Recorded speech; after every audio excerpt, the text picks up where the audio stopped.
Welcome dear students. आज हम लोग comparison of beam and beam of uniform strength topic को स्टडी करने जा रहे हैं। After this lecture you will be able to explain the comparison between rectangular beams, explain the comparison between square beams, explain the comparison between rectangular and circular beams, and explain the concept of beam of uniform strength. अगर इस topic की examination point of view से बात करें तो यहाँ से short, long and objective type question पूछे जाते हैं। अगर इस टॉपिक की अदर टॉपिक से लिंकेज की बात करें तो यहाँ पे जब हमने अलग अलग बीम्स के बेंडिंग स्ट्रेसेस को डिटरमाइन कर लिया, अलग अलग बीम्स के जेडएनए को डिटरमाइन कर लिया, तो हम बीम्स को आपस में कंपेयर करके देखेंगे कि कौन सा बीम बेटर है और कौन सा बीम बेटर नहीं है।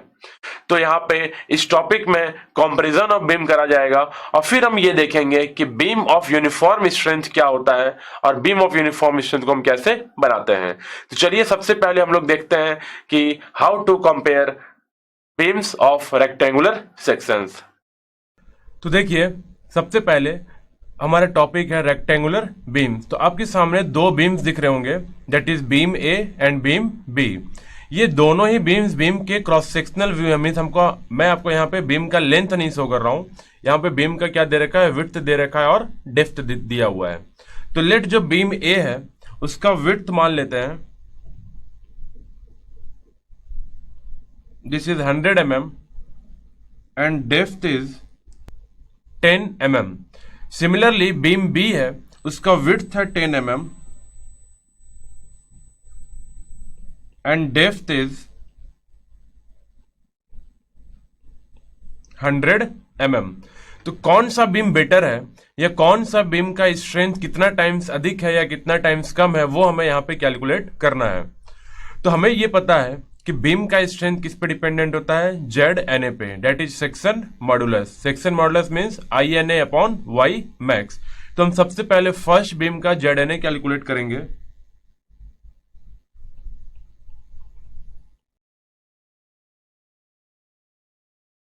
And ZNA of a rectangular section beam is BD square upon 6. तो फर्स्ट बीम का width is 100. This is 10,000 upon 6 mm cube. हमने width into depth square 10 square upon 6 किया। सिमिलरली हम ZNA of B अगर लिखें, this is 1 into 10 to the power 5 upon 6 mm cube. तब कौन सा बीम बेटर है, तो जिसका जेडएनए अधिक दिख रहा है तो हम बोल सकते हैं Z N A of A is less than Z N A of B. It means beam B is more strength, will have more strength than beam A. तो कितना स्ट्रेंथ, रेशियो क्या है स्ट्रेंथ का, तो हम बोलेंगे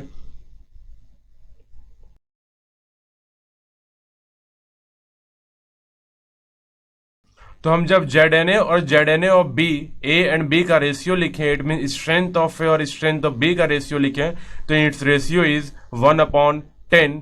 इसका मतलब ये है कि ZNA of beam B is 10 times of ZNA of A. इसका मतलब बीम हमारा 10 गुना अधिक स्ट्रेंथ देगा बीम ए के रिस्पेक्ट में। तो देखिए रेक्टेंगुलर सेक्शन बीम में हमें यह पता चला कि कौन सा बीम बेटर होता है। तो हमें पता है ZNA is directly proportional to width and D square.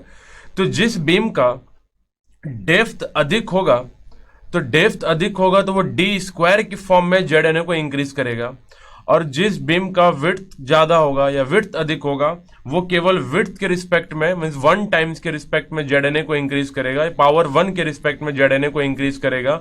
तो it is better to use such rectangular beams जिस बीम का विड्थ कम हो और डेप्थ अधिक हो।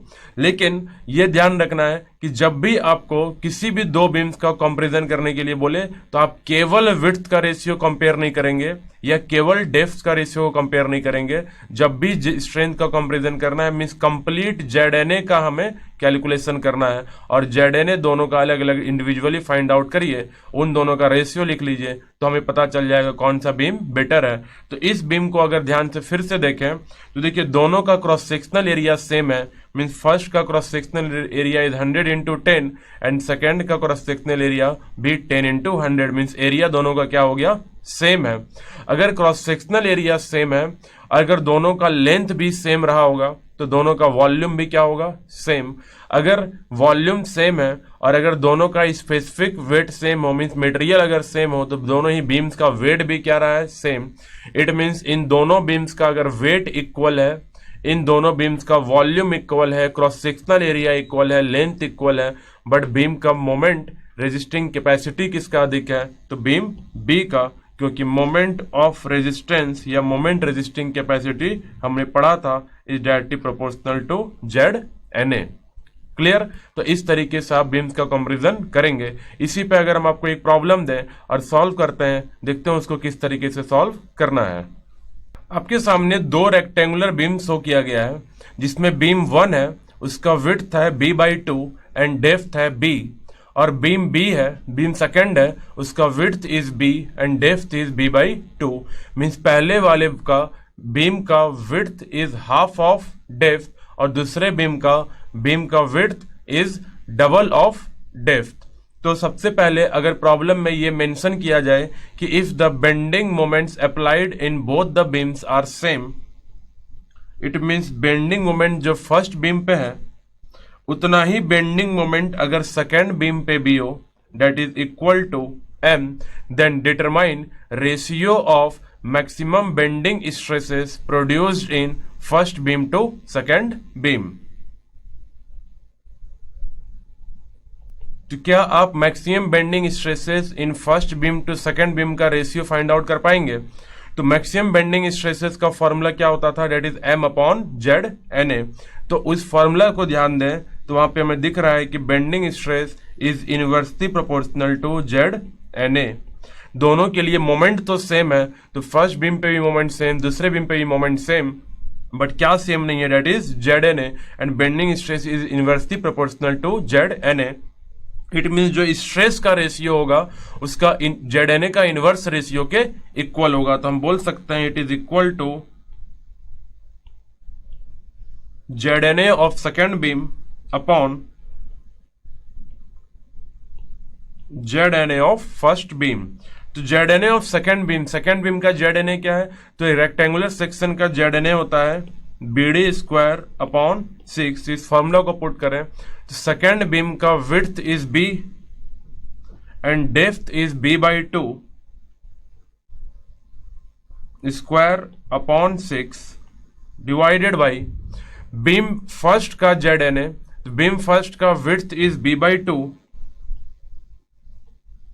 Depth is b² upon 6। जब आप इस इक्वेशन को सॉल्व करेंगे तो हमारा जो रिजल्ट आएगा that is equal to 1/2। It means first beam और सेकेंड बीम का जो स्ट्रेस का रेशियो है दैट इज 1/2। तो हम बोल सकते हैं यहां से कि सेकेंड बीम पे जो मैक्सिमम बेंडिंग स्ट्रेस है वो डबल है maximum bending stress of first beam.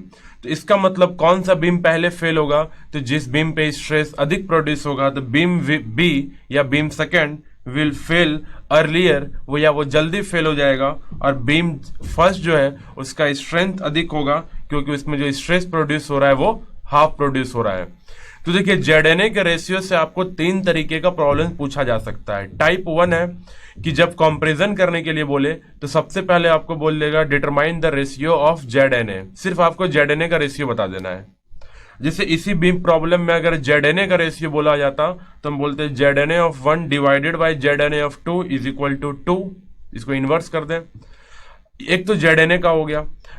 Type second है कि अगर आपसे बोल दे कि इन दोनों बीम्स का मटेरियल अगर सेम है तो what is the ratio of moment of resistance in first beam to second beam, और हमें पता है कि moment of resistance directly proportional to ZNA।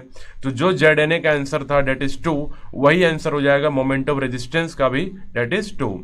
Third problem ये पूछ सकता है कि what is the ratio of strength of the beam, तो स्ट्रेंथ का रेशियो क्या होगा, तो जो ZNA का रेशियो होता है and that is also 2। But जब इस प्रॉब्लम में आपसे बोला जाए कि determine the ratio of maximum bending stress in the beam if bending moments are same, तो हम ZNA का रेशियो नहीं बोलेंगे, हम बोलेंगे ZNA का inverse ratio, hence it's answer is 1/2। तो ये ध्यान से प्रॉब्लम्स को पढ़ना है और फिर डिसाइड करना है कि हमें ZNA का रेशियो 1/2 लिखना है या ZNA का रेशियो 2/1 लिखना है। केवल स्ट्रेस ऐसा प्रॉब्लम है जो ZNA के इनवर्सली प्रोपोर्शनल होगा, बाकी मोमेंट ऑफ रेजिस्टेंस हो या स्ट्रेंथ ऑफ द बीम हो या एक्चुअल में सिर्फ ZNA का रेशियो, इन तीनों का आंसर्स क्या होते हैं, सेम। तो इसी के साथ हमारा पहला लर्निंग आउटकम अचीव हो गया, that is comparison of rectangular section beams. I hope you have understand about the comparison of rectangular beams. Then we will have a knowledge check.